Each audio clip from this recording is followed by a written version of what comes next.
How's that? No? It's buzzy. It's buzzy. What kind of battery is that? Let's see. Phones at the same time is like two people talking at the same time. So once again, good morning. It's a pleasure to be here, particularly with middle school teachers. Some of my all-time favorites because you get to deal with those bouncing hormones every single day. And I think some people are attracted to middle school because you are guaranteed that students will never ever be the same 2 days in a row. And every day is an adventure because you don't know what's going to walk into your classroom. In front of you, you have a handout.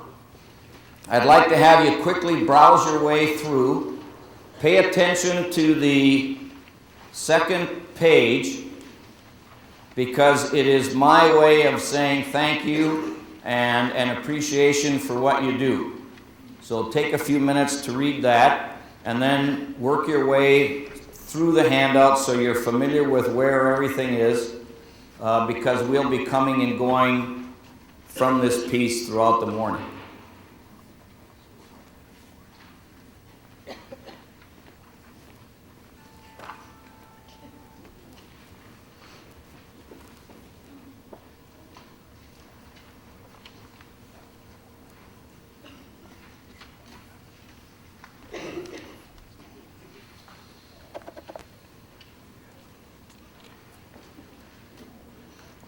The second page, the page that's entitled, It's Your Learning Experience, Get the Most Out of It. At each table, you've got 60 seconds to find the 3 things that we're going to focus on this morning. See if you can discover the 3 words that are critically important in your classrooms every single day.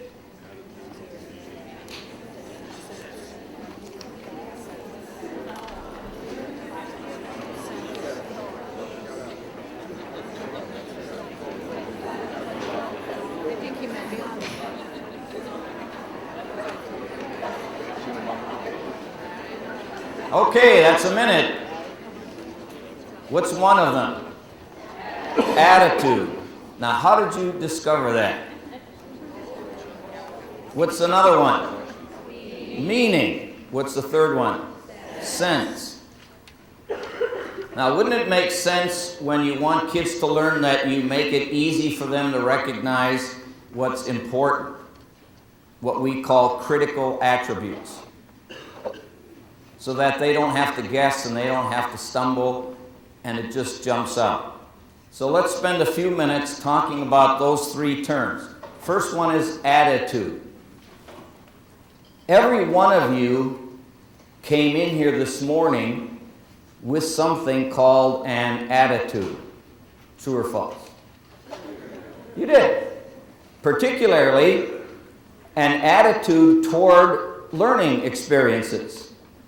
And let me give you a little bit of research that 2 educators did on teacher attitudes toward learning experiences.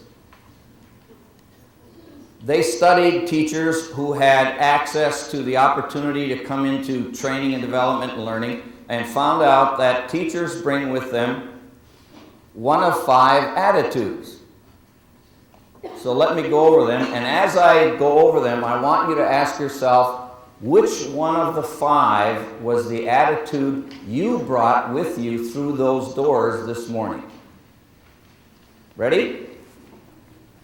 They said the first attitude is that of a voracious consumer. And they call those people the omnivores of life or learning. And these are the people who come in at about 7:30. Make sure they got a good parking place. Make sure they look around to find out where they want to sit so they can see the screen and hear the speaker and take advantage of first come, gets the best seats. They've got their pens with them. They've got their smile on their face and they're ready to learn. And their attitude says, I'm ready, feed me. It would be like if a classic omnivore came in here, a grizzly bear, it would walk in through those doors and it would be looking for what? Food. Because it's ready to do what? Eat. And it doesn't much care if it's your arm or your leg or the coffee pot, it's going to find something. And level 5, this is a level 5 attitude. Level 5 attitude people come in and they say, I don't know what this is going to be about exactly, but I'm going to find something out of this morning that's going to make me a better educator the rest of the school year. That's a level 5 or a voracious consumer. Then they said there's a level 4 attitude. These are people who are active consumers. And they're the ones that come in here at about, 7:35. And they come in and they say to themselves, you know, I hope we don't hear any stupid jokes, and I hope we don't get a whole bunch of fluff, and I hope we don't get a bunch of atta-girls and atta-boys. I just want to get to the heart of the matter. Just give me the meat of what you're going to do and what I need to know and what I need to learn. These are level 4 attitudes or active consumers. An example in the biological world would be a mountain lion. It doesn't like salads, it doesn't like fruits, it doesn't like vegetables, it likes what? Meat. They're carnivores. Then they said there's a level 3 attitude. These are the people who are called passive consumers. They come in here at about 7:41, and because it's important to be punctual, don't you know? And they come in and they think, well, another one of these things. At least I'm getting paid today, that's good. No kids here today, that's even better. Only have to listen to this guy for half a day, that's maybe the best part of the whole day. So they have kind of a passive attitude, and they think, well, maybe if I'm lucky and this guy hits a good streak, I'll learn something, maybe. So they have a kind of a passive attitude toward learning. And they'll pay attention for a little while, and then they'll think about, oh boy, I got a 3-day weekend coming up. Ooh, won't that? So they kind of drift away mentally. Then they kind of come back and listen for a while. And then they might even participate at your table for a while. And then they make out their grocery list for the weekend. So they kind of come and go throughout the learning experience. These, again, are called level 3 learners or passive consumers. In a biological world, we call these folks herbivores. They're the browsers and the grazers. They kind of browse and graze their way through learning. Then they said there's a level 2 consumer. And these are the people that get here at no earlier than 7:45 because they don't want to spend any more time here than they absolutely have to. And we call those people the reluctant learners. They don't really see a need for a lot of training and development because they've been teaching at least 6 years, don't you know? And these are the people who sit there and they think, well, let's see. About 8 years, 3 months, and 2 days to retirement. I only need one more recertification, and I think I can live through that experience. So these are level 2s or reluctant learners. In the biological world, we call these people plants. They come in, sit down, put down a few shallow roots, and then sporadically throughout the morning, you can see signs of life because they kind of go back and forth. And my job is at least once in the morning, come by and just sprinkle them a little bit, and then they're fine. Those are level 2s or reluctant learners. Then they said there are level 1 adult learners, educators. They come through the door at about 7:50 a.m. and they told their spouse, make sure you call me at about 8:30 and say our water broke in the house so I have a reason to get out of here because I don't like in-services. I've never learned anything the last 5 years. I don't need to learn anything. Just leave me alone and let me be. Those are called level 1s or the withdrawn learners. They have withdrawn as an educator and a learner many years ago. Biologically, they're known as rocks. Any of you ever had the pleasure of trying to teach a rock? Any of you got a few in your classroom? Aren't they just the most fun? So, think to yourself, honestly and with good reflection, what was the attitude you brought in this morning? And then when you hear my hands go like this, you're going to show me with your digits which attitude you had with you this morning as you came in the door. So when you hear like this and you think I was a voracious consumer, a level 5, you're going to show me 5 digits, elbow locked. Not like a Lutheran hello like this, but like this, elbow locked. If your attitude was that of an active consumer, one of the carnivores, a level 4, you're going to show me how many digits? Elbow. If your attitude was that of a passive consumer, you're one of the herbivores, a browser and a grazer in the educational learning world, you're going to show me how many fingers? 3, elbow, locked. If you came in and you were one of those reluctant learners, and you're one of the level 2s, and you're one of the member of the plant kingdom, you're going to show me how many fingers? Elbow, locked. And if you came in as a level 1, a withdrawn learner, be very sensitive as to which digit you display.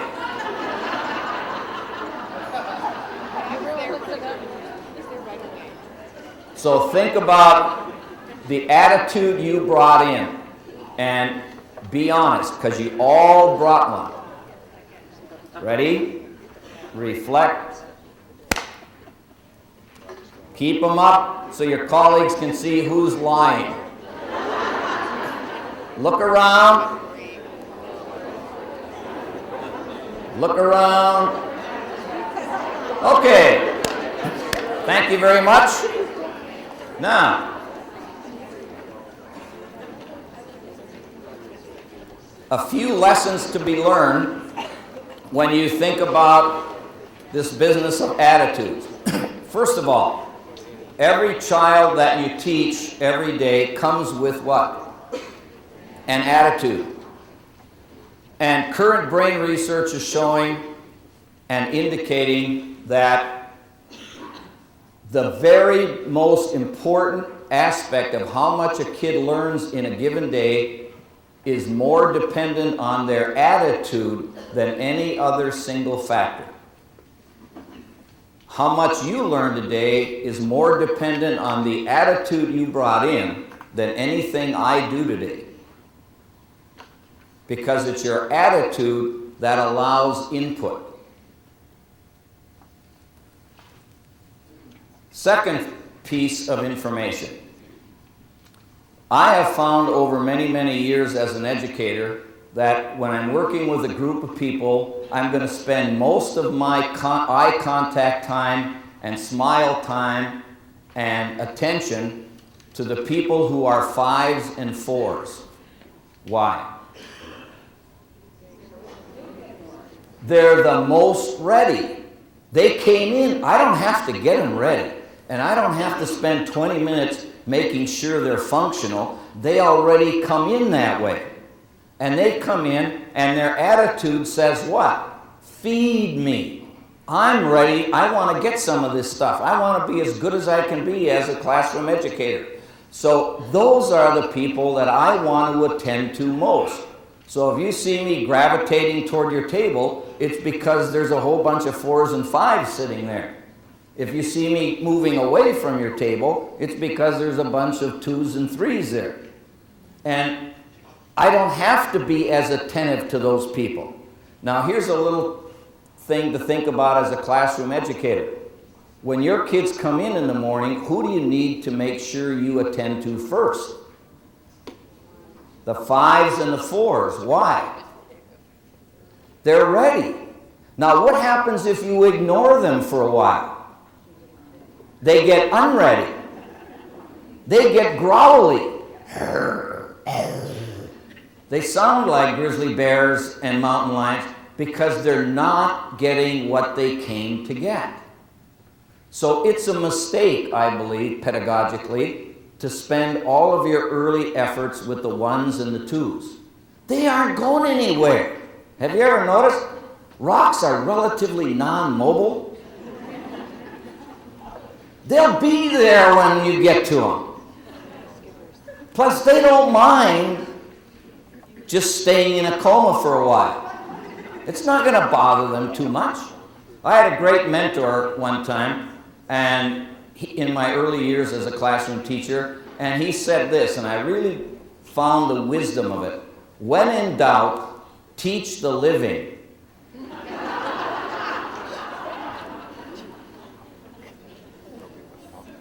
The next reason you want to pay attention to the 5s and the 4s is their attitudes are contagious. And if the kids see you attending to kids who want to learn first, that attitude is going to spill over into some 3s and 2s. And maybe on a very fortunate day, you might catch a 1 off guard. But also keep in mind that negative attitudes are also contagious. And when you pay a lot of attention to negative attitudes, what is the message?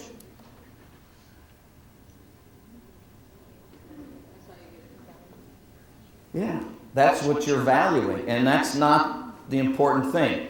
So, attitudes are something that everybody has, and you want to make sure that in your classroom you're celebrating the attitudes that are going to generate something called learning. The next word is the word called meaning. At your table, have a 60-second conversation. What does meaning mean? Go ahead.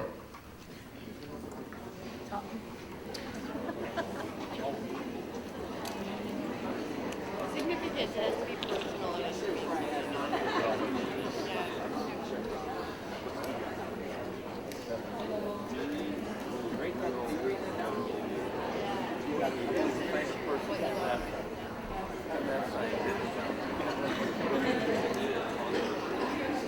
No?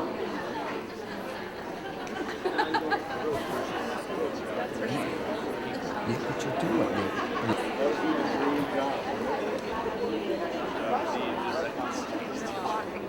Let me give you an example of people I'm going to pay attention to. These 3 young ladies, they've got pens out, they're scribbling on their notes, they're chattering back and forth. Sometimes they don't wait for me to get done talking before they're chattering because they're saying, I learned that. That's the excitement of being a 5 and a 4. You actually can get excited about something. How many have ever seen an excited plant? How many have ever seen a rock that's just tingling with excitement? You don't see that very often because something's in their way called what? Attitude. And it's okay, by the way, I'm digressing a bit, it's okay, by the way, to come up to a child and say, you know, it looks to me that your attitude is getting in your own way as a learner. That's called care enough to confront. Because attitudes are visible. How many of you notice that? You don't have to have a PhD in psychology to figure somebody's attitude because they're wearing it and displaying it all the time. How many of you have watched the speaker sometime in your career and the speaker says, and let me model this.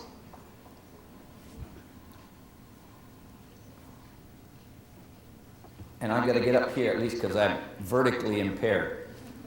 And the speaker says, we're going to have just a delightful day of learning and growing and becoming better people. How many of you are not buying it?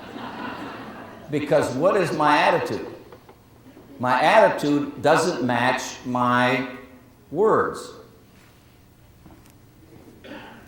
So what does meaning mean?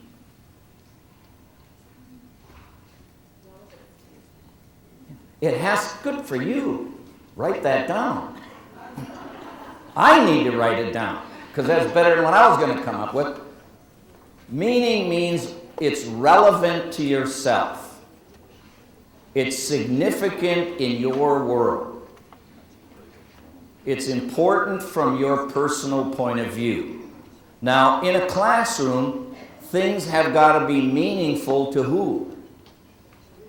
The kids. Not to you, but meaningful to the lives of kids. So when you use examples, make sure they're, as much as you can, examples kids can relate to. When you have them work on a project, make sure it's a project that has relevance and significance in their life and from their perspective. That's what generates meaning. Anytime you increase the meaning of a lesson, you increase the quality of the lesson. Anytime you decrease the meaning, you decrease the quality, and you increase the likelihood kids will disengage. The more meaning kids see in the lesson, the more they're going to attend to the work necessary to learn it. Also keep in mind, learning requires labor. One of the things that I'm starting to really get a little bit upset about and semi-nasty with is this notion that everything in school has to be fun. It doesn't have to be fun. It can be stimulating, it can be interesting, but it doesn't have to be a carnival. You people are not responsible for putting on circuses daily in school. What you are responsible for is what? Generating learning. Now, sometimes learning can be enjoyable. Sometimes learning requires labor. It's called work. If kids walk out of here at the end of the day and they're tired, that's good. Because what have they done? They've worked. If they walk out of here skipping and hopping and laughing and holding their iPod and their phone, that means they're middle schoolers. But sometimes we forget that learning is a mental process that uses a lot of energy. Keep in mind that the brain is a disproportionate user of energy to the body. The brain only weighs 3 pounds, but it uses 20% of all the oxygen coming into your system. It uses up to 30% of all the glucose in your body. So the brain is an aggressive consumer of energy because it needs that energy to produce what? Work. And that's a good thing. And that's why we have places called schools. And you can increase that amount of work if you increase the amount of what? Meaning. Kids are going to be more likely to work more if things are meaningful. At your table, talk about the word sense. What does sense mean? Go ahead.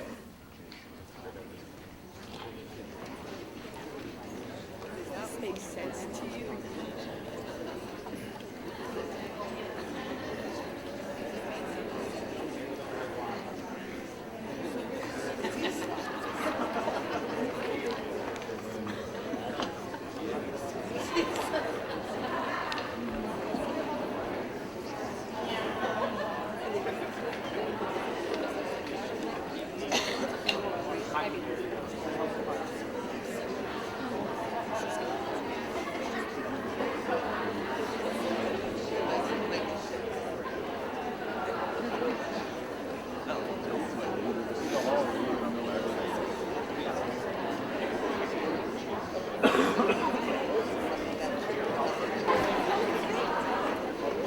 What does sense mean?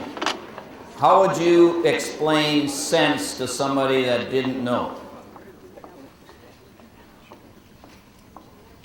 I'm going to go back to my 5s and 4s. Understanding. Sense means it's understandable, and you can understand it. If you don't understand it, what's going to happen to learning? You won't have much retention. You won't expend much effort. It won't connect to anything, and you won't care. So as you design your learning episodes, think of things that would be sense-making to the learner, things that would generate understanding. Now, there are a few things that research has shown to be relatively low on the sense scale. And I'll mention a few things, as well as things that are high on the sense scale. One of the things that's very low on the sense scale are worksheets. Worksheets are basically things that kids do to get done with them. How many noticed, have you ever watched kids work their way through a worksheet? Their primary motive is to conclude as fast as they can so they can get to something that makes more sense. The primary motive is rarely learning. Working all day, every day in relative isolation doesn't make sense. Because if you look at the world that your middle schoolers are going to be entering, that world, the 21st century world, in the second decade, is going to be made up of people working together. There's going to be almost no positions in our industry or workforce that is going to be solo. So why do you want to have kids practice solo most of the day? It doesn't make sense.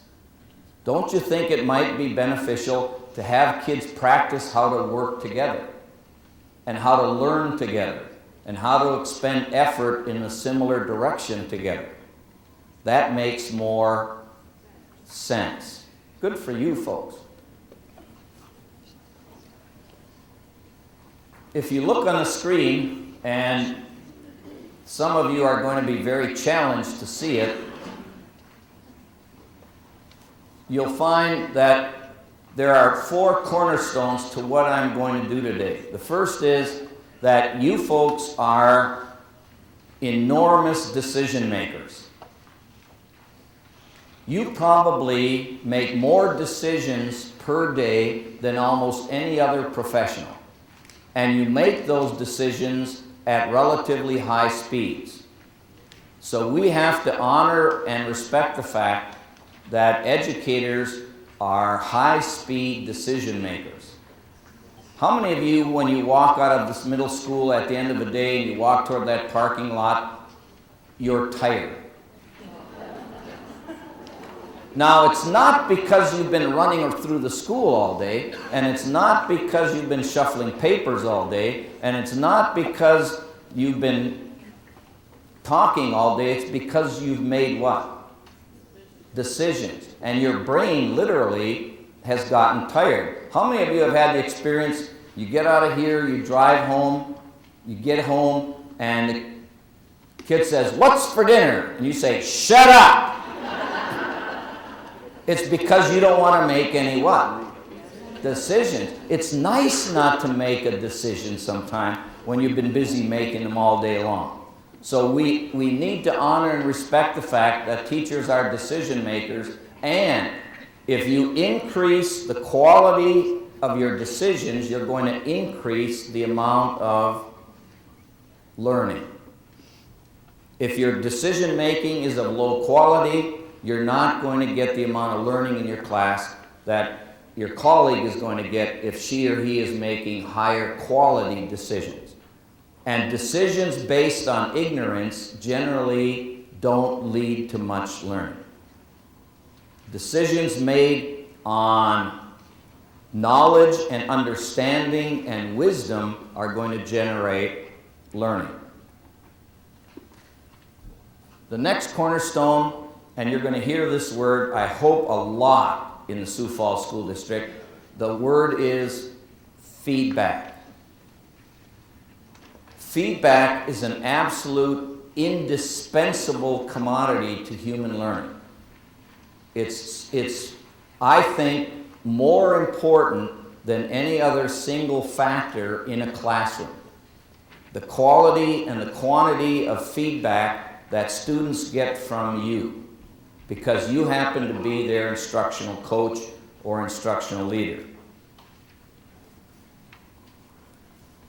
If you look at educational research in the last 5 years, you will find, here's one statement you'll find from Dr. Bob Marzano, and that based on what causes learning in school. And he said, and in that book there's a statement that says, the single most important factor that causes an increase in productivity and performance is the quality and the quantity of the feedback the student receives.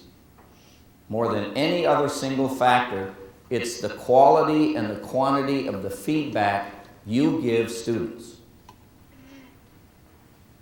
Now, I know that when I die, I'm going to spend about 500 years in teacher purgatory. Because in my teaching career, I violated feedback so many times. And I want to find out this morning if there are any other sinners.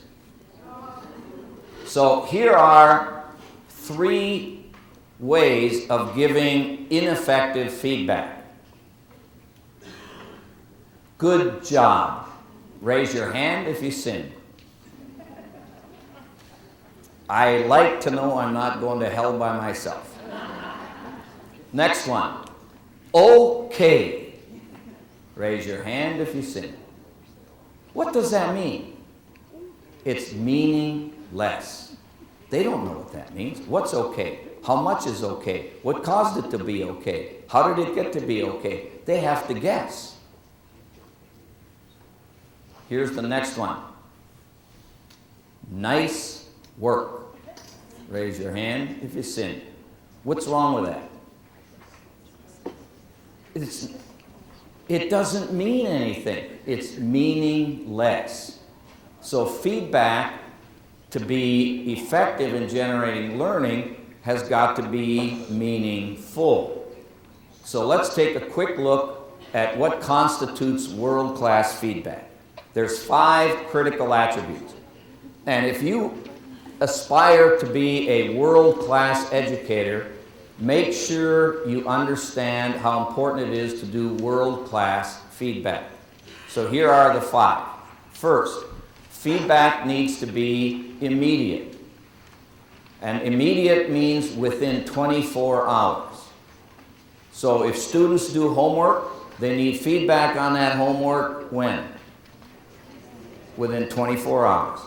If students do a project and turn it in, they need some feedback within 24 hours. If students do a paper, they need feedback within, and I know what a lot of you are out there doing. I can't do that. How am I supposed to do that? Suck it up. How many have noticed that when you take an assignment back, students give you an assignment, and you get busy, and you get distracted, and you've got a lot of things going on, and you don't get to that assignment within about 4 or 5 days, what do students do with it when you give it back to them? Throw it away. Have you ever noticed that? Watch what they do. They glance at it, they look at the grade, or maybe they got an okay, and then they just crumple it up and chuck it away. But watch what they do with it if you give it back to them within 6 or 7 hours. What will they do? They'll look at it. Why? Because you've honored immediacy. Next one is specificity. What's wrong with good job? What's wrong with okay? What's wrong with nice going? They're all what? Non-specific. There's no specificity. Instead, give feedback as to what made it a good job, what made it nice work, What made it okay? So that they get the idea that they had to do something to generate that level of performance. So it's the specificity of feedback that is an important critical attribute. The next one is called cause and effect, and this is from brain research. When you go up to a student and I come up and I say, because you've got your handout open and you actually found a piece of feedback by yourself and you're making notes, you're going to learn faster. Now, what have I done? I said, because you're doing this, you're going to get this. So now the brain makes something called a what? A connection between what I'm doing and the result I'm likely to get. That is called, by the way, learning. Learning happens anytime the brain makes a new connection between what it's doing and the result it's likely to get. So when you coach for cause and effect and explain, the student says, oh, but if you, let's say you're a math teacher at the middle school, and you're working in pre-algebra, and the student's working on equations, and the student has a homework assignment that's got 12 word problems that have to do with what you've been teaching. And when they get it back, all they got is 5 or 6 or 7 check marks.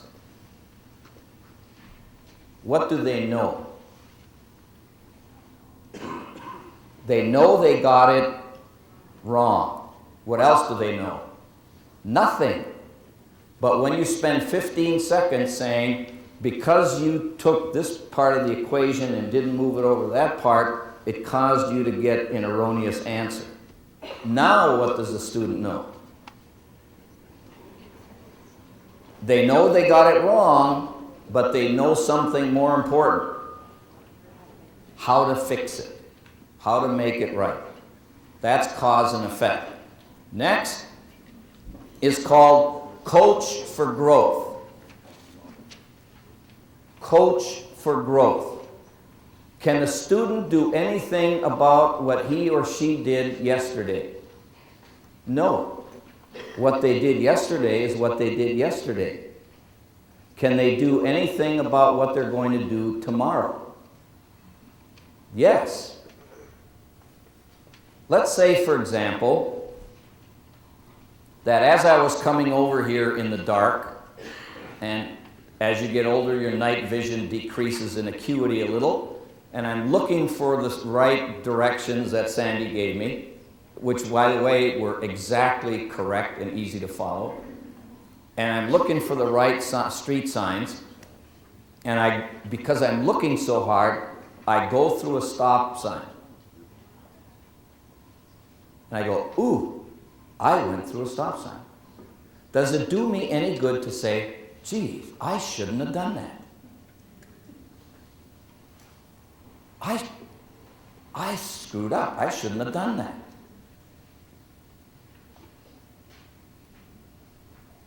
I can't do anything about the fact that I went through the stop sign because I went through the stop sign because I went through the stop sign. That's what I did. I'm much better off to coach myself quickly and say, the next time I'm going to be more careful. It does me no good to get better at not going through stop signs, to chastise myself about what I did the last time. So I'm going to coach for growth and say, the next time, Ed, you better really be careful and start looking for those octagonal shapes in the dark. If teachers coach for the last time well enough and more persistently enough, you get something called hopelessness in learners. If I go up to this young lady and I say, let's say she's in my English class, and I say, now here's your English work. Remember the last time you made the same grammatical errors in the sentence and it caused you to get a D? Remember that? I want you to think about that. Remember a month ago, same mistakes? Remember that? Think about that. I checked with your last year's teacher, same thing. What am I causing her to do? I'm causing her brain to go where? Backwards. Now, her brain can do that because she's got something called an amygdala, which generates memory. But every time she goes backward, now think about this, every time she goes backward in her brain and thinks about it, it's as though she made the same mistake again. Because mental replay is the same as doing it again, for real. And if you do that often enough to kids, what will they think? I'm hopeless. And as soon as they get the belief system that they're hopeless, learning stops. And you control that. Now what if I went up to the same learner and I said, here was that paragraph we're working on as far as sentence structure. Now here's where you were struggling. Now the next time, make sure that your first sentence, that topic sentence, makes the whole paragraph have meaning. And your quality will go up. Now I'm coaching for what? The next time. I'm coaching for the fact that she knows her quality is less than what it needs to be, but now I'm coaching for growth by using phrases like the next time, or tomorrow, or at your next opportunity, or when you get to do this all over again. So you're always pushing the brain forward. Now, what that produces is something called hope. And as long as a student has hope, he or she will expend what?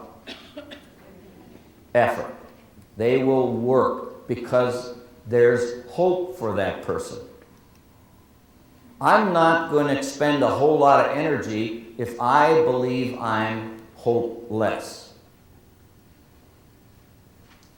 If I believe there's hope for me, I'm more likely to expend energy. So it's the coaching for growth. Another reason why you want to coach for growth has to do with your brain. Your brain has two things in the very front of your brain called frontal lobes. Those are put there to enable you to see the future, or to create a future, or to see past the present. Isn't that a nice gift to have? So use them. If you got them, use them. They're there. Now here's another interesting thing, bit of a digression. Your frontal lobes don't fully mature until your very late teens or early 20s.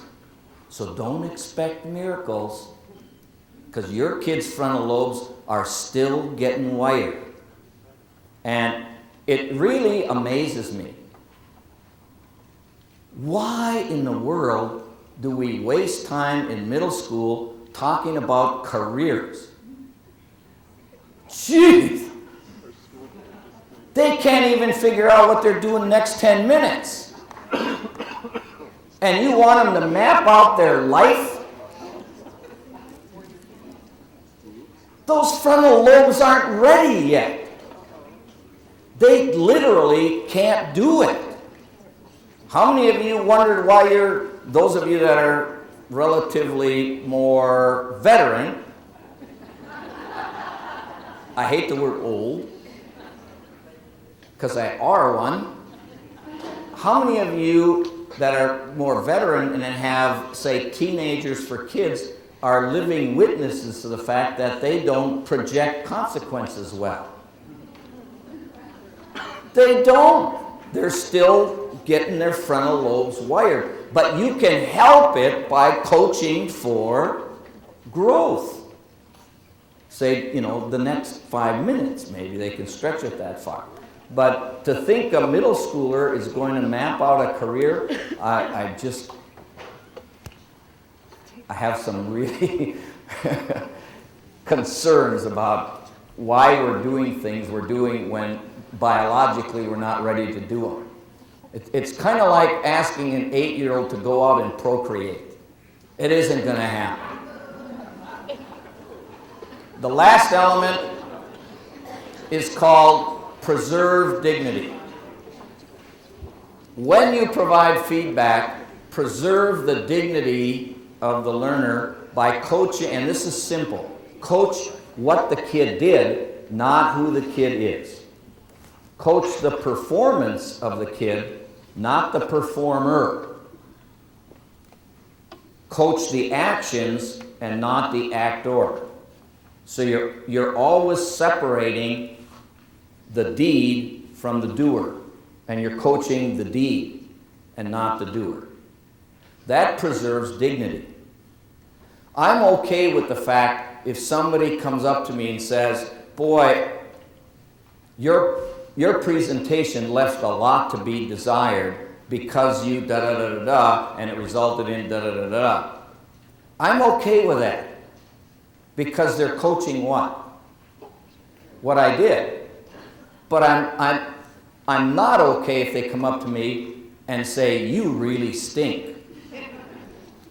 Because now they're attacking my what? My person. They're attacking my dignity. So when you coach kids, make sure that you leave the kid intact and coach the performance of the kid. So let's review. What's the first thing that has to be present in world-class feedback? What's the second thing? What's the third thing? What's the fourth thing? What's the last thing? Okay, you're going to have a break, but you're going to earn it. There's no such thing as just a free break. You're going to have to earn your ticket to a break. And the reason I'm going to give you a break is that most of you don't spend a whole lot of time on molded plastic seats. True or false? And how many of you are finding out they're not exactly ergodynamic? Okay. So here's your ticket to a break, and you're going to come back very, very punctually at 9:48. Yes. 8:48. 8:48. 8:48. Maybe that was wishful thinking on my part. 8:48. So here's your ticket. At your table, I want you to have a very brisk discussion on some time when you gave world-class feedback or less than world-class feedback, and just share quick stories about your efforts at providing feedback, good or less than good. Go.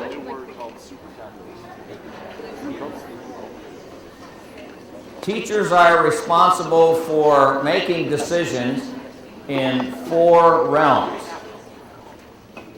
You're expected to make decisions about what to teach. That's called content decisions. You're expected to make decisions on process or procedural issues, like how will you proceed to deliver that content to the student. Those are called procedural or process decisions. You're expected to make decisions about assessment and measurement, when to test, what to test, how to collect data, what to do with the data. Those are called assessment measurement decisions. And you're expected to make decisions about what to do when the student is in your classroom. Those are called conditional decisions.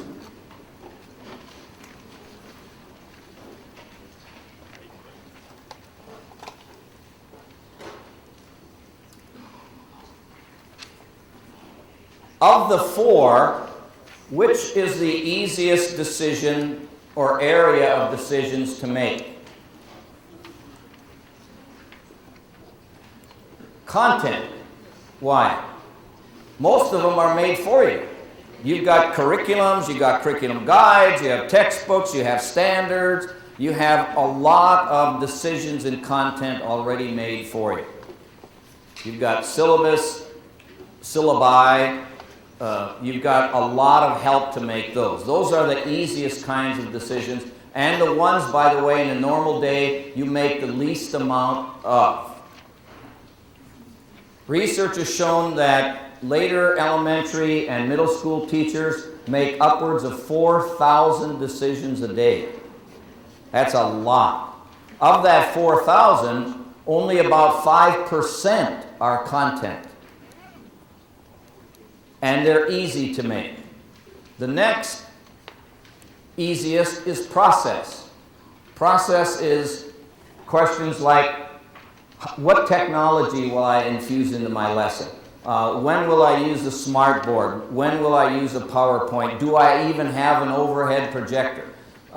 So those are all procedural decisions. Will I use small groups like we're in today, or will I use focus groups, or will I do a lecture? Those are all procedural decisions.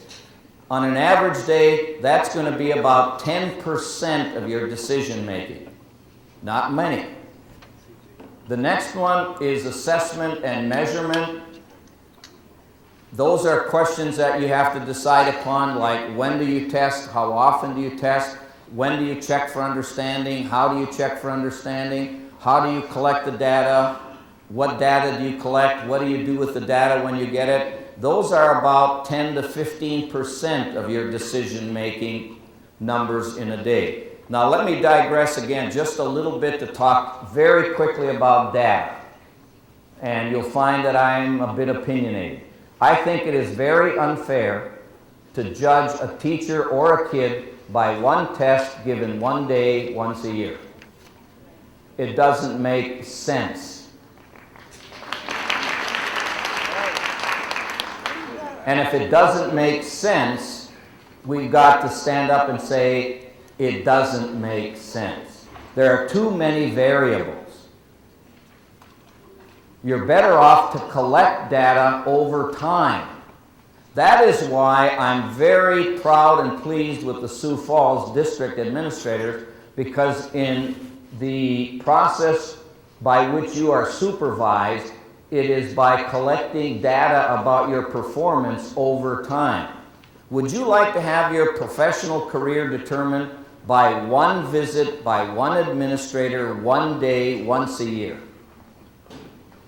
And then that'll determine whether or not you come back the next year? How many of you would say, oh, I'm comfortable with that? No, you wouldn't. So why in the world do we do that to kids?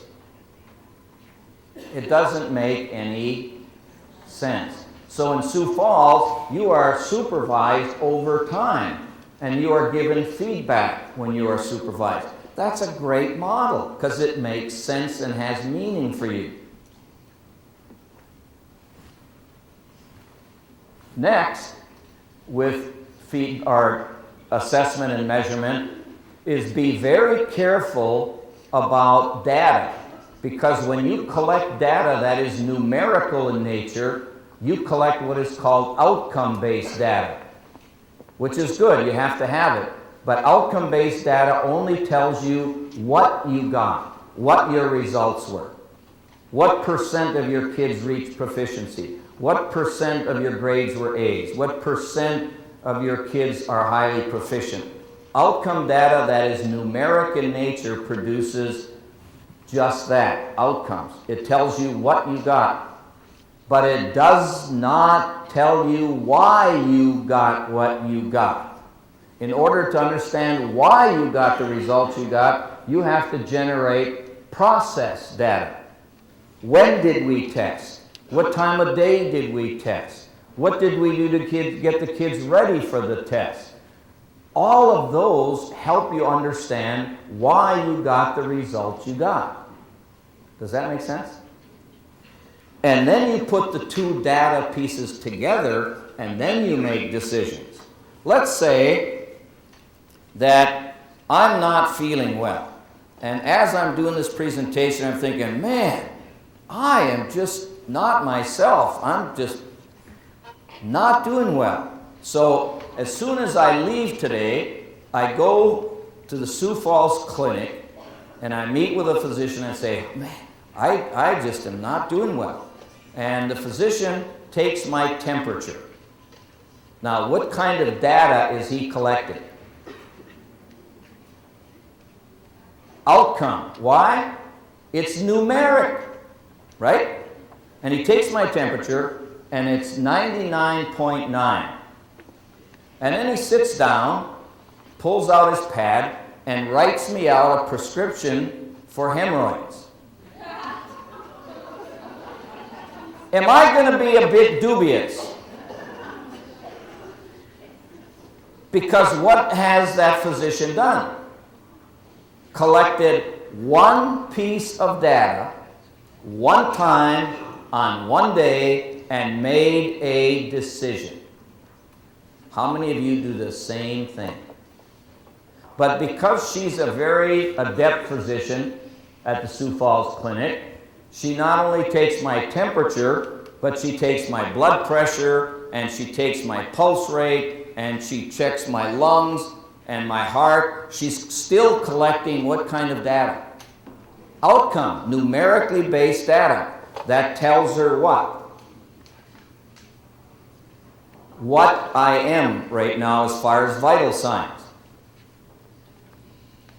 Is she going to be a little more accurate? Yes. But what is still missing? Process data.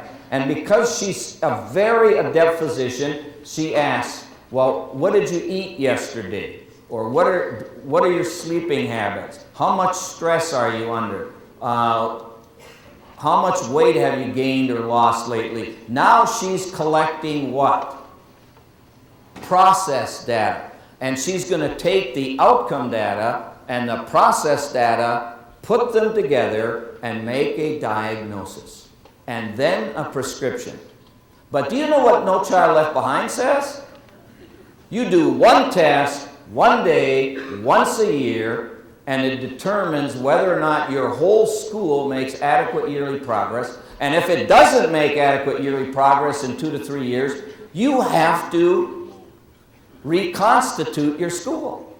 It's just as stupid as taking one test, my temperature, and writing a prescription for hemorrhoids. It doesn't work because you haven't collected what? Enough different outcome data, and you haven't collected any process data. So how are you going to write an improvement plan? Think about that. When you give kids tests, all you're collecting is what kind of data? Outcome. Maybe you should think of collecting a little process data to go with it. How much did they study? When did you give the test? Were they ready to take the test? You're going to get better information upon which you make a decision. Keep in mind you're a decision maker. The hardest decisions to make are these. Conditional decisions. What do you do when the kids are in class? How come you call on her before you call on him? How come I have to spend more time close to this guy rather than this lady? Those are all what? Conditional decisions. How long can I expect to keep kids on task? When do I have to make a transition? Why don't I ever want this person sitting next to that person? Those are all what? Conditional decisions. That constitutes about 75% of all the decisions you make every day. And think about this. In your undergraduate or graduate training as an educator, how much training did you get in the blue zone? How much training did you get in the content area? How much training did you get in test and measurement? How much did you get in process? Some. How much did you get in conditional decision making? And that constitutes 75% of your job. Isn't that amazing? I'm just in awe that we do as good a job as we do because we just pretend the blue zone doesn't exist when we train practitioners. It's incredible.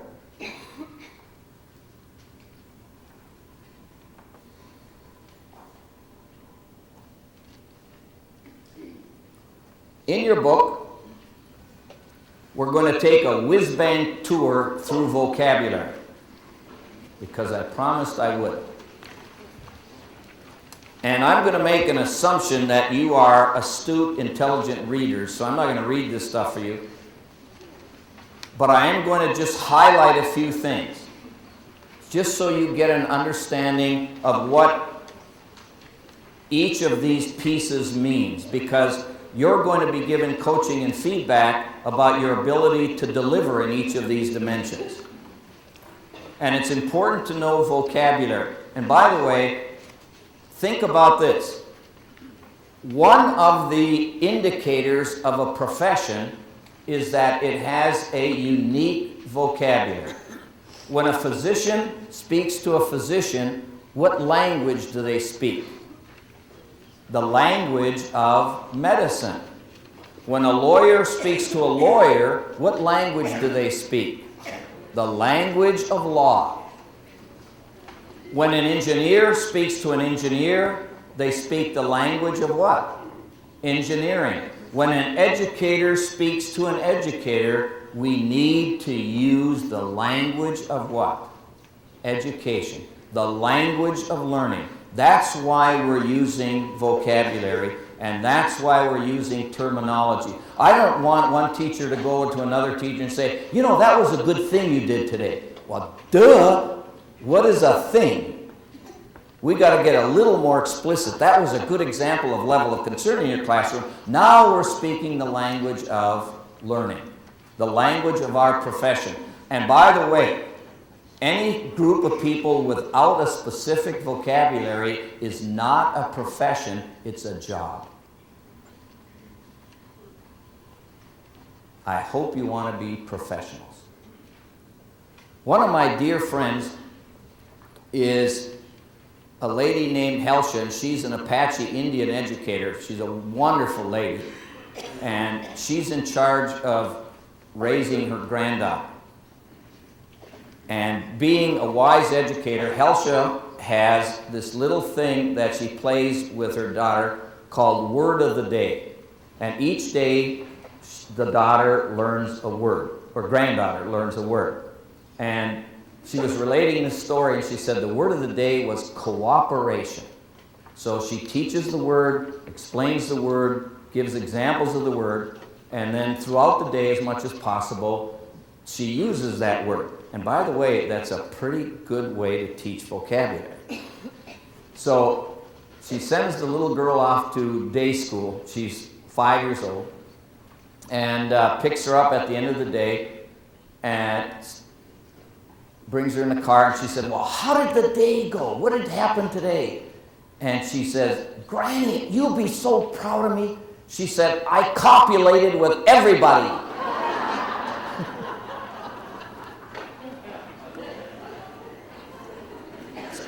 So we need to know words, and we need to know how to use words, and we need to know why those words are going to be important in your classroom. So, motivation. Couple truths. One, you cannot motivate anybody who chooses not to be motivated. You're not good enough. The best we can do is manipulate variables. So when you think about motivation, think about using variables to increase the likelihood kids will get involved and interested and excited about learning. So you have the power to use 6 variables. And very quickly, let me identify and give these some meaning. Level of concern works best when the level of concern in your classroom is pretty high. If the level of concern in your classroom is low, you're not going to get much learning. Kids are going to disengage. Why do you think I only gave you 1 minute to talk? I wanted the level of concern to be high. Because if I gave you 4 minutes, you'd mess around and chit-chat for 3, and then you'd get down to business in 1. True or false? Sure. So I'm only giving you 60 seconds because I want the level of concern to stay high. Why do you think I gave you an unusual number on the clock to come back from the break? It increases the likelihood you'll what? You'll remember and pay attention. What if I said to you, let's take about a 15-minute break? It's deadly with teachers. Some of you will never come back. Some of you will think, oh, about 15 minutes, that's somewhere between 10 to 9 and 11:30. So I want to give you a very unique number because it increases your level of concern. Feeling tone. Feeling tone is an enormous motivator. How many of you have gone into stores, or here's a better one. How many of you have gone into a restaurant and 60 seconds after you walk in, you wish you wouldn't have gone in there? Why? You're feeling that it's not a good place. How many of you have gone into the restaurant and were very thrilled to be there? And you don't know a thing about the menu, the service. You don't even know if you're going to get a seat. But yet you have what? You've picked up information about what?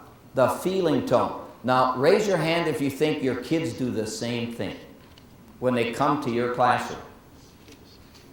You exude feelings, and your classroom exudes feelings.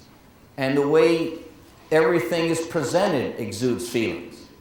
That feeling tone is very quickly picked up by humans. We have a sense to pick up on that. And your middle school kids are no different.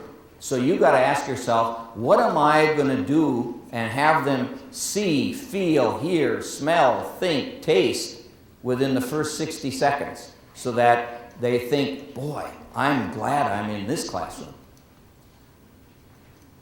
Now, whose responsibility is that? That's yours. Next, interest. Interest is easy. If kids are interested, leave it alone.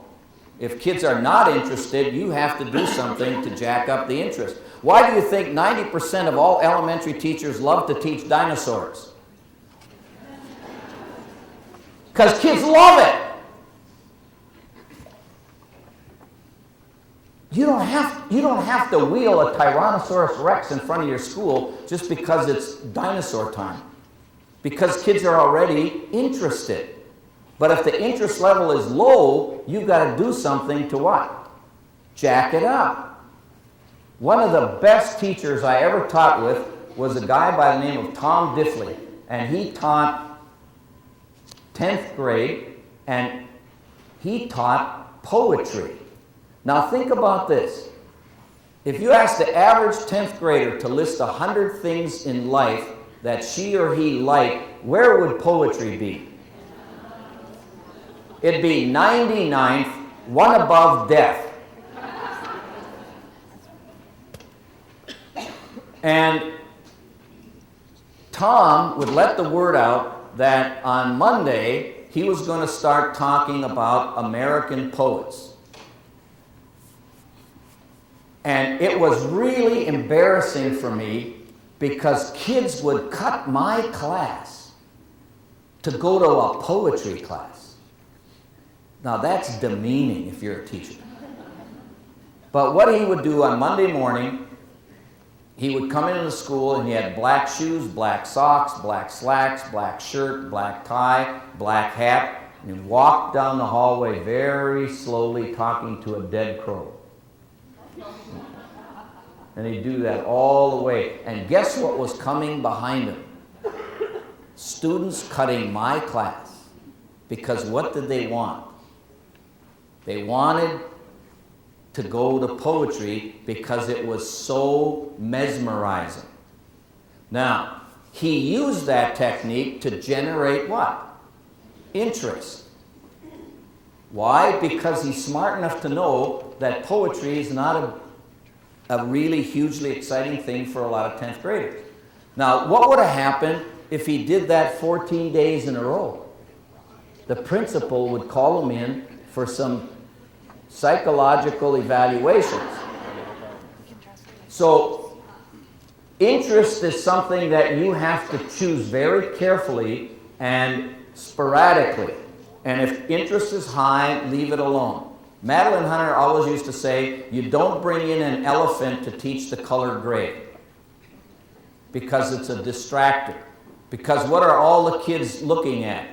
Whether or not the elephant's going to poop.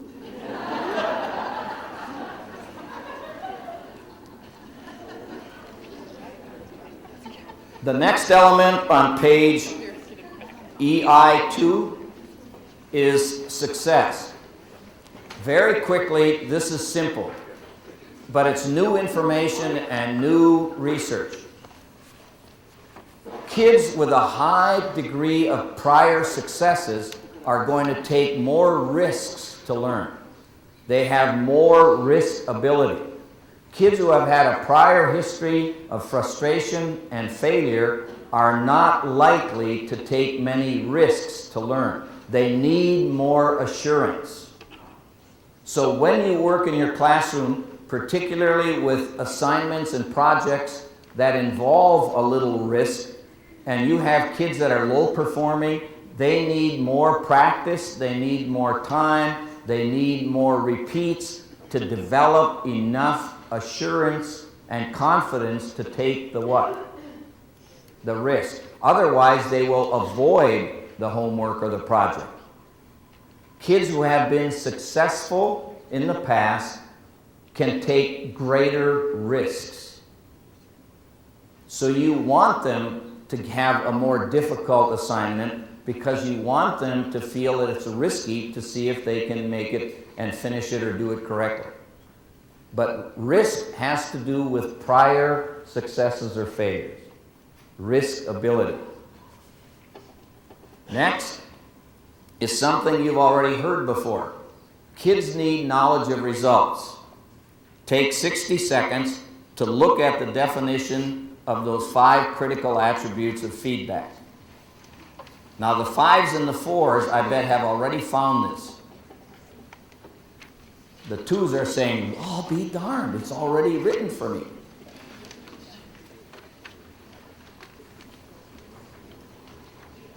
Little life epiphanies about 3 years ago. I had always wondered why millions and millions of Americans go bowling. I couldn't ever figure out why you'd spend hours doing the same thing.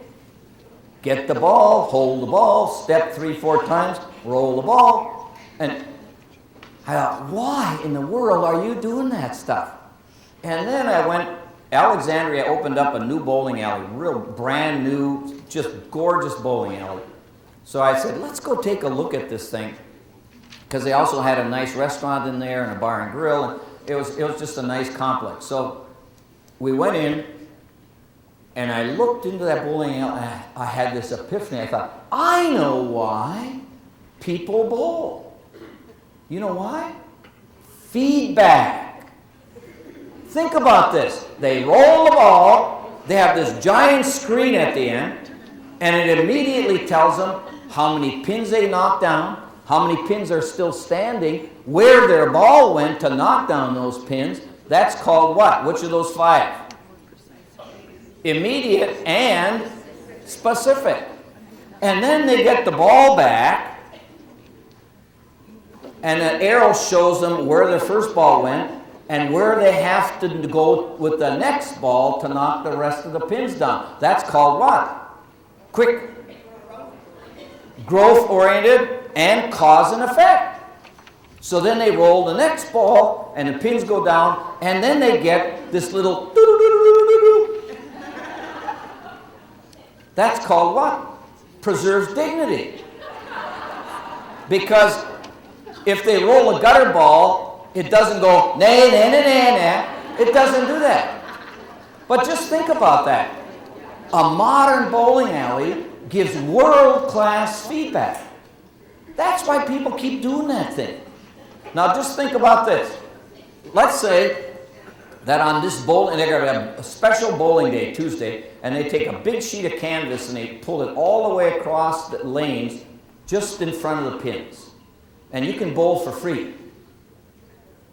And people get the ball, roll it down the alley, ball goes through the canvas, you hear dunk, dunk, dunk, and the ball comes back. And you roll. Ball goes through the canvas, you hear dunk, dunk, and the ball comes back. Raise your hand if you're going to do that for 2 hours. You're nuts if you do. Because what's missing? Feedback. Now think about your class. Your kids come in there and they have to do stuff every day. And what if you don't give them feedback? It's just as stupid as bowling with a sheet of canvas in front of the pins, isn't it? And how long do you think they're going to do that before they start mentally disengaging? But if you give them feedback, what are they likely to keep doing? Working. They're going to keep rolling the ball because you're giving them feedback. Take that element out of there, and you're going to get an enormous amount of kids disengaging. And the only reason they don't physically leave is that they can't. But they will leave in many other dimensions. So basically that should help you with feedback. The last one is rewards. And everybody knows about extrinsic and intrinsic rewards. But what I'm going to do is give you a little different take. And it's based on the rewards as opposed to multiple intelligences. And many of you are well aware of multiple intelligences and the work done at Harvard University's Project Zero. And here's what my take is. If I have a relatively high level of intelligence in a certain dimension, I'm not likely to need a lot of extrinsic rewards. For example, if I am relatively adept in linguistic intelligence and using words and using vocabulary and creating mental images by using words, I'm not likely to need smiley faces and scratch and sniffs and candy bars and coupons and all those other extrinsic rewards because I'm already what? I'm already motivated. You don't need to motivate me because I feel comfortable in that realm of endeavor. But let's say that I look at another element in multiple intelligences, and that's rhythmical musical intelligence. On that scale, I am just above imbecile. This is fact. Am I likely to go sign up for music lessons by myself? Am I likely to go and say, I want to learn to play the violin? No, because I know what? I am not extraordinarily talented in that dimension of intelligence. I'm going to need a little motivation. I'm going to need a little extrinsic motivator, like $50,000.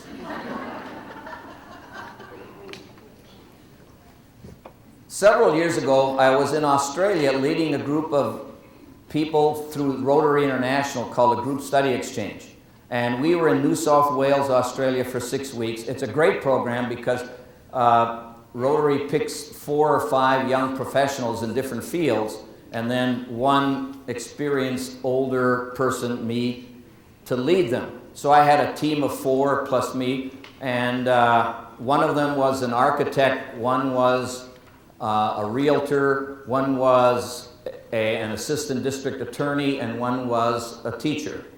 And the purpose is to study their professions in a different country. So we were trying to study those professions in Australia, and as part of Rotary, we'd go from community to community, and part of our deal was we'd go to one of the Rotary meetings and do a presentation on the United States and us. So we were in Coonabarabran, Australia, and we came to the Rotary meeting, and they have a unique custom in Australia. They start their meetings with about a 90-minute happy hour. So by the time you say hello, everybody goes, ho, ho, ho! And they're very jovial. And they're very accommodating. So they have another unusual custom. The chairman calls the meeting to order, and she stands up and she says, charge your glasses. That means if your adult libation is empty, you fill it, and if it's already full, you just charge your, and then she says, to the Queen, and they salute the Queen because they're a Commonwealth country. That was kind of nice. So after that, another lady grabs a wireless mic and she says, let's do the Australian anthem. And they all burst into song, and she had a wonderful voice. I mean, it was just incredible. and then 110 people were singing the anthem, and we had been there long enough so we memorized it so we could kind of sing along, and it was just wonderful. And then she got done, and she started walking with the wireless microphone toward me. And as she's walking, she says, "Now we'll have the Yanks sing their anthem." And I went, "Oh, expletive." And I turned around to look at my team, and they were going like this. And I took this microphone, and immediately my blood pressure was way into 3 digits, and my pulse rate was approaching 400. And all I could think of was, will I remember the words? So, a cappella, in a foreign country, all by myself, because my team has now deserted me, I have to sing the national anthem. So I start, and I turn around in the first phrase, and I give the look to my team. Like, sing or die. So I mumbled my way through the song, dripping the whole time. And at the end, the lady comes up to retrieve her microphone, which is now covered with sweat. And she says, "Frank Sinatra, you're not." She violated feedback number 5. And I'm trying to preserve my dignity, so I said, "But I've got the blue eyes." And she says, "Honey, that's all you got." Now raise your hand if you think I'm going to sing at the next Super Bowl. I don't think so. There's not enough money in the world to make me do that. So I want you to think about this, and that is, if students are predisposed in a certain area of intelligence, they don't need much in the line of rewards. They're going to be more likely to be what? Intrinsically motivated. But if students are struggling in a certain aspect of intelligence, they're going to need what? Extrinsic rewards. It just makes sense. So not everybody needs a candy bar. Some kids already give themselves 4 internal candy bars. The next area is called transfer. So take a second to look at that little piece on transfer.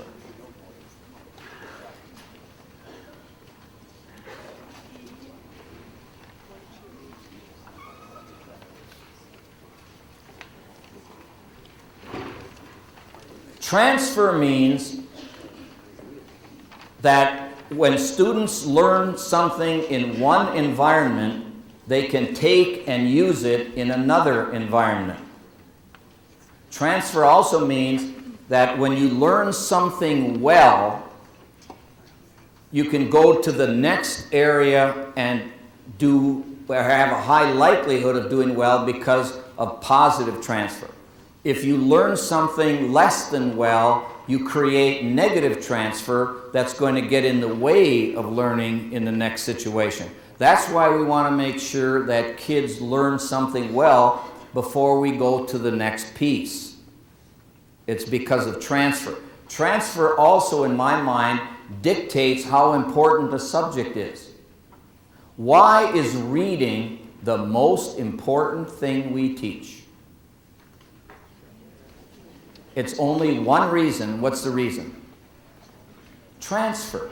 If you learn to read in a classroom in 2nd grade, you can take that and go home and read. You can go to the library and read. You can grab a book and read. How many of you have read something in the last 24 hours? Raise your hand. Take a look around. That's why reading is the most important subject in our schools, and that's why every teacher needs to be a literacy teacher. Because if the kid is doing science, they better be able to what? Read. If the kid is doing mathematics, they better be able to read. If the kid is doing home economics and life skills and family stuff, they better be able to read. If the kid is doing history, they better be able to read. Every single buddy in here has to promote literacy. And by the way, let me do watch this. This will make an impact. What do you teach? Family consumer science. Okay, how about you? The same. Jeez. There can't be too many more. Science. Math. 1 out of 7 got the right answer. Give her a hand. You don't teach a subject. You teach kids. How many of you realize you can't teach history? How in the world would you teach history? History's a thing. How in the world would you teach mathematics? Mathematics is a thing. But how many realize you teach children stuff like math and history and family science or whatever? You teach students stuff. So when somebody asks you, what do? You say, I'm a middle school educator.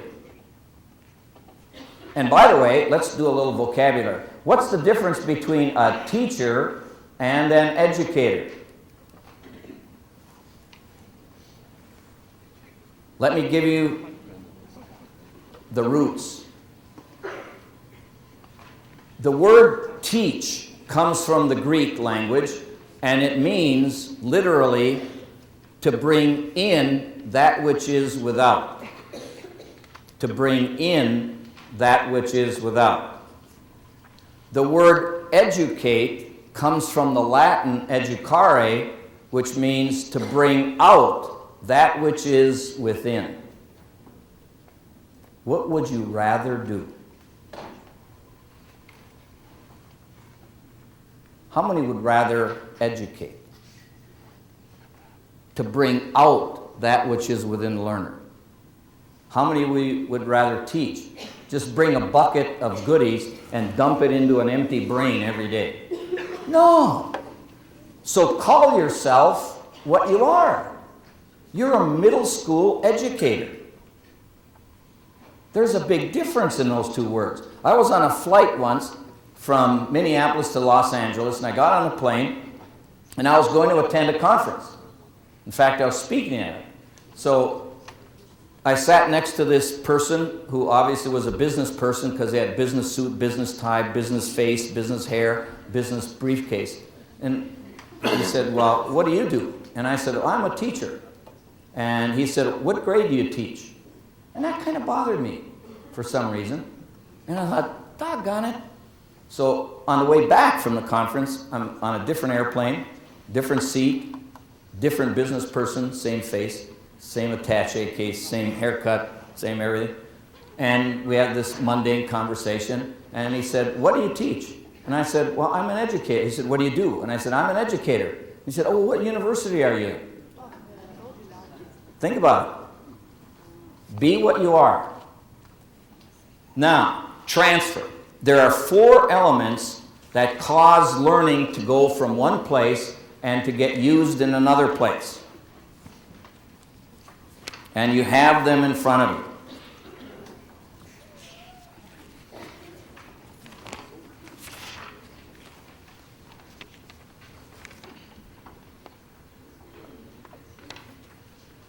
Similarity is when you use things like role-playing or make-believe or let's pretend or let's act as if or let's fake it till you make it. Those are examples of using similarity, where you're trying to create in your classroom a simulation that will transfer into the real thing. Now, wouldn't that be nice if kids would leave your middle school and become very successful in high school because you use simulation to get them ready? So when they go to high school, they say, oh, it's just like I've been here before. And by the way, think about this. The best indicator of a teacher's effectiveness is what your kids do after they leave you, not while they're in your room. The best indicator that you have done a great job in 8th grade if your kids are what? Successful in 9th grade. You've done a great job, because what you've taught them transferred to the next place. They took it with them. The science of simulation, and I promised Sandy I would tell a story. The science of simulation came about through the Apollo space program. How many are aware of that? But I bet you're not aware that that's where we got all of our research on simulation. Because how do you answer this question? How do you get somebody ready to go to a place that nobody has ever been? You see, I can't walk up to somebody and say, would you mind telling me how you got to the moon? Nobody's got an answer because nobody's ever been there. So what's the only way you can get somebody ready? Simulation. Let's pretend. Let's fake it till we make it. So the Apollo space program became superb at what?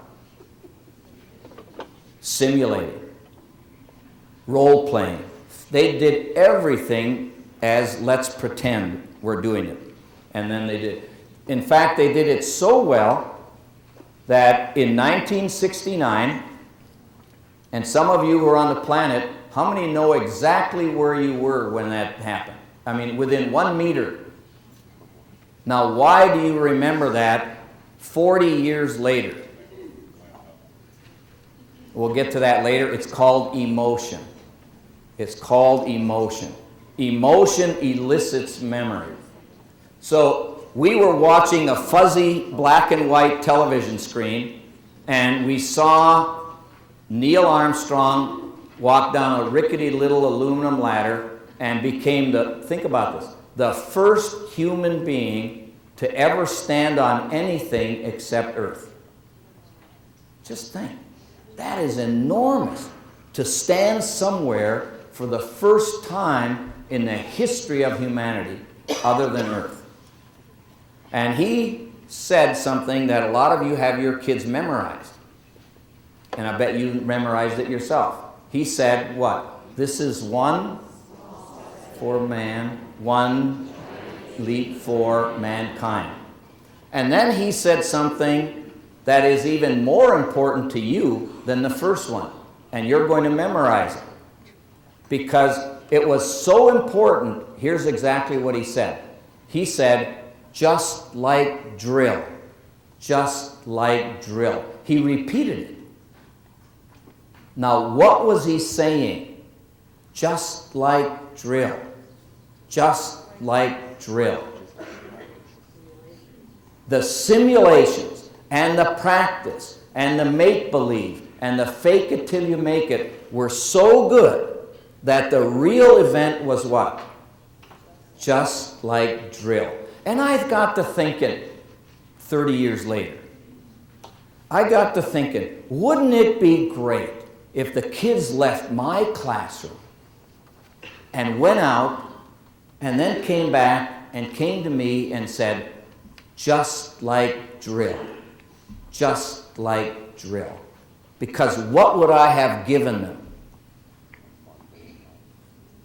The power to take what they learned and what?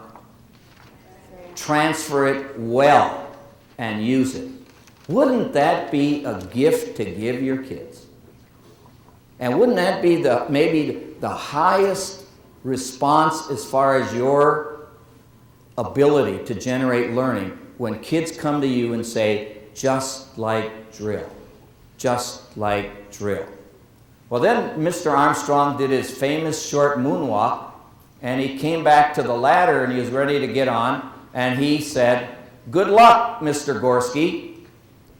And Houston thought, what? There's no astronaut named Gorski. And then they looked and they thought, well, maybe he's talking about a cosmonaut. So they looked up this Gorski. There's no cosmonaut named Gorski. So when he landed in the ocean and they fished him out and they put him on the aircraft carrier, of course, he was asked a million questions, and the debriefing, and one of the persons eventually got around to, what was that? Good luck, Mr. Gorski. And he said, I'm not at liberty to share that. And for the next 19 years, he said the same thing, the same exact answer. And finally, in the year 2000, he was named Ohio Citizen of the Century. Well deserved.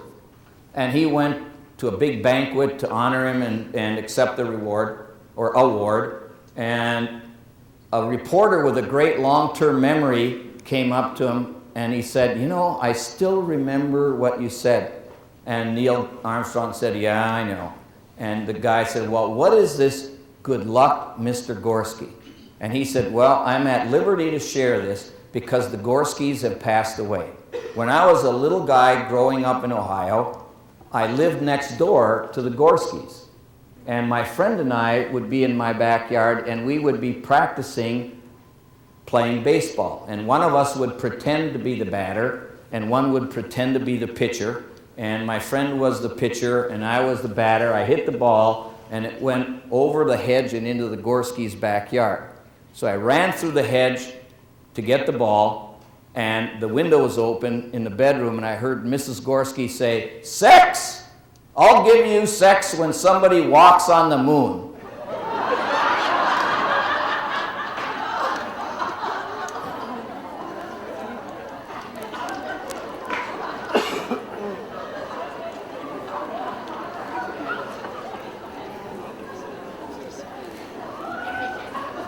Now, most of you are going to forget 95% of what I've said today, but you're going to hang on to that one.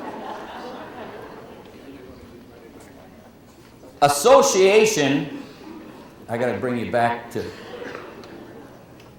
Association means that when you hear, see, touch, smell, feel, taste one thing, it triggers another. How many of you have had the experience when you hear an old song, it brings back something else? That's association. How many of you, when you hear a certain phrase, it triggers something else? That's association. And it's based on new research on the brain that says, and I want you to write this down, when dendrites fire together, they wire together. Dendrites that fire together, wire together. So if the kid is learning something and they learn something else at or about the same time, those two things are wired together. So when one triggers, it triggers what? The other. Now, here's where it gets serious in school, because students don't ever just learn a subject. They also learn how they feel about that subject. Dendrites that fire together, wire together. And I have in my brain a neocortex with billions of neuron cells and billions of dendrites. And I also have in my brain an emotional brain with billions and billions of dendrites. And when I learn something, I learn it with my neocortex, but at the same time, I learn how I feel about what I'm learning. You see where this is going to go? When I was in first grade, I had a teacher named Mrs. Bjorklund, and she taught me a wonderful thing, how to read. She gave me the gift of reading. So I became literate. But I also learned something else. I learned I loved reading. And I learned I'm excited about reading. And I learned that reading is tremendous. And I learned that reading is magical. And I learned that reading is uplifting. So I learned from Mrs. Bjorklund two things at the same time. I learned what? to read and to love it. So now, many, many decades later, if Sandy comes up to me and says, hey, Ed, what have you been reading lately? Or let's go to Barnes & Noble. What am I quickly going to say? Sure, dendrites that fire together, wire together. Now, what part of my brain is saying, sure, let's go? My neocortex or my emotional brain? It's my emotions that are making that decision. I don't have to stop and think, let's see, can I read? How well do I read? Whatever. I don't have to think intellectually. I'm thinking with my emotions. And my decision is going to be emotionally based. Why? Because I learned two things at the same time. My brother went to the same school 2 years later. He didn't have Mrs. Bjorklund. He had another teacher. He learned how to read just as well as I did. But he learned reading was scary. Reading was embarrassing. Reading was frustrating. Reading was demeaning. Go ask my brother if he wants to go to Barnes & Noble this afternoon. And what will he quickly tell you? I'm too busy. Now, is it because he cannot read? He can read as well as I. What's getting in his way? The emotion attached to the subject. And folks, when you teach something, you also teach how kids are feeling about that something. And if a kid can learn to do mathematics and hates mathematics, guess what? It's not going to be used. Why? Dendrites that fire together, wire together. Let me give you a couple examples. I'm going to call out the name of a subject. And as I do, I want you to give me verbally, instantaneously, your first response. Ready? Algebra. Now, notice some of you went, woo, woo. Others went, ugh. Now, are those intellectual responses or are those emotional responses? Here's another one. Physical education. What did you hear that time? Yay and yuck. Those are not cognitive responses. Because as soon as you heard the word, what did it elicit? The emotion. Do you think this is important? Think about this. 75% of Americans vote with their limbic brain, not their intellectual brain. You vote by how you feel about somebody, not how much you know about somebody. So as you teach, you are responsible for generating the feelings that go along with the subject matter. Because if you want it to transfer, you better have the right feelings that help it go somewhere else. Next is degree of original learning. This is easy. When you learn for depth, your brain generates hundreds of more connections than when you teach for breadth.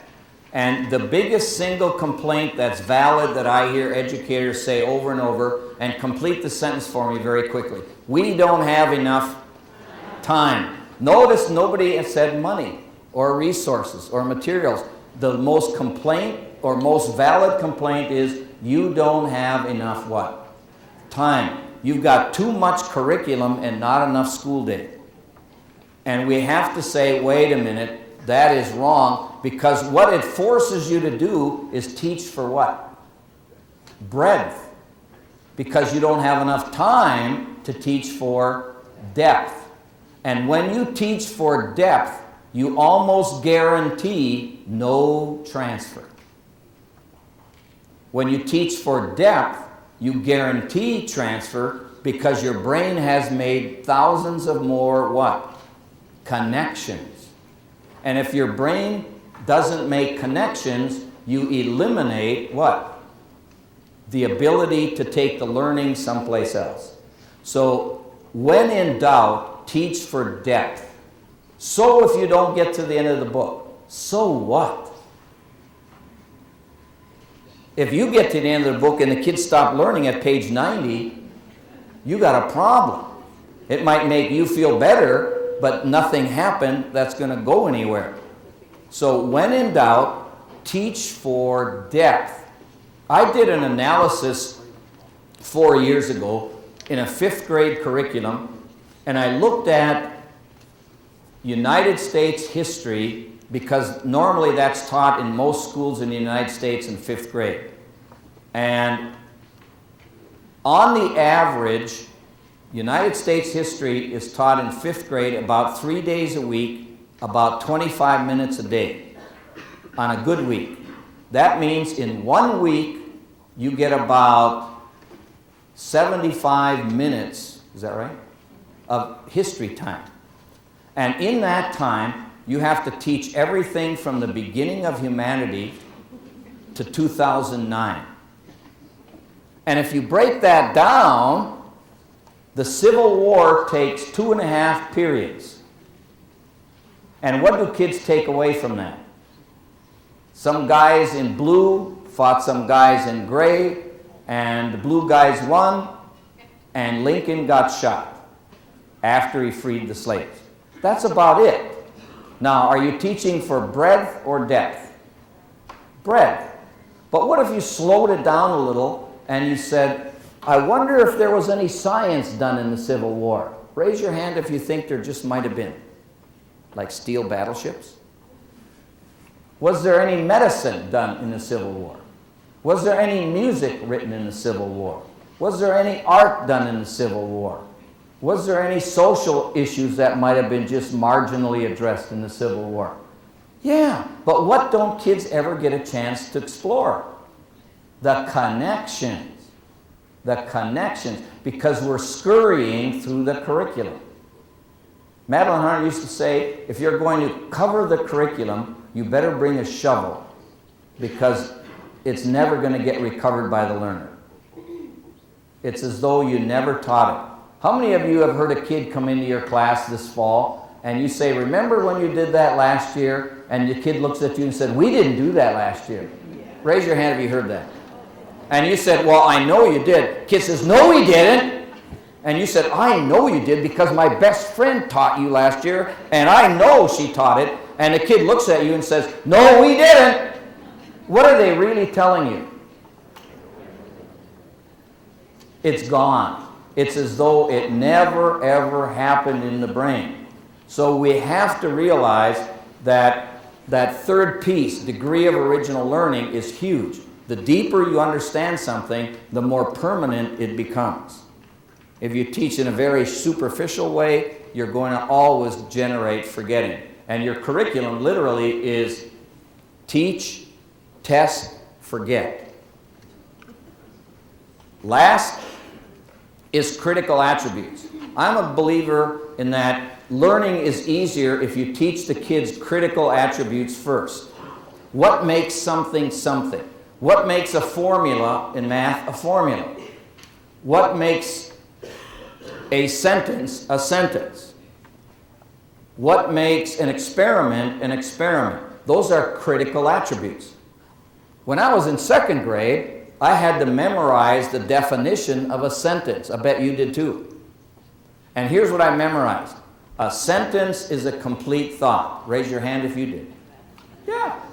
I got an A because I memorized the sentence is a complete thought. However, as I got a little older, I scratched my head and I asked the question, what is a complete thought? I don't know if I ever had one. I'll bet you don't know if you ever had one either. How do you know a thought is complete rather than just partial or almost complete? Who knows? That bothered me. So I invented my own definition of a sentence. And here's my definition.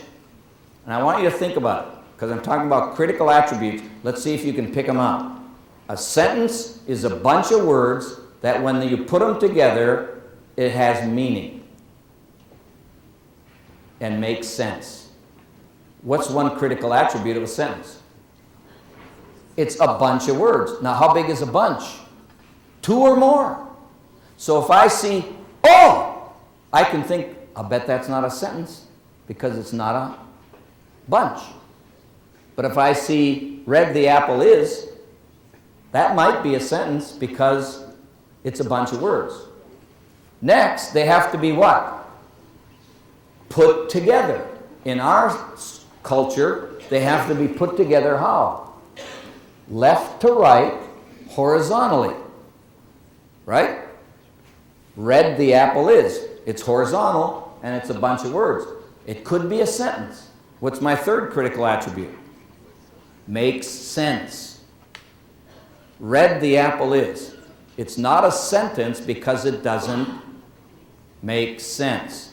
The apple is red. I bet that's a sentence. Why? It's a bunch of words, they're put together, and it makes sense. I defy anybody in this room to tell me if that's a complete thought. How red's the apple? How big's the apple? Maybe it's not all red. Who knows? But I bet, according to critical attributes, it's what? A complete sentence. And by the way, all of you, in any subject you're working with your kids, have critical attributes in that subject. Science has critical attributes. Math has critical attributes. Language has critical attributes. Family science has critical attributes. Teach those first, and the learning comes easy. Because the kids have a brain that transfers that into problem solving. Okay, you're going to earn your next break, and I will make sure I get the time right this time. You're going to come back here at 10:06, but you have to earn the break. And at your table, I want you to talk with each other, and I want you to share 2 things you learned so far that had sense and meaning. Go.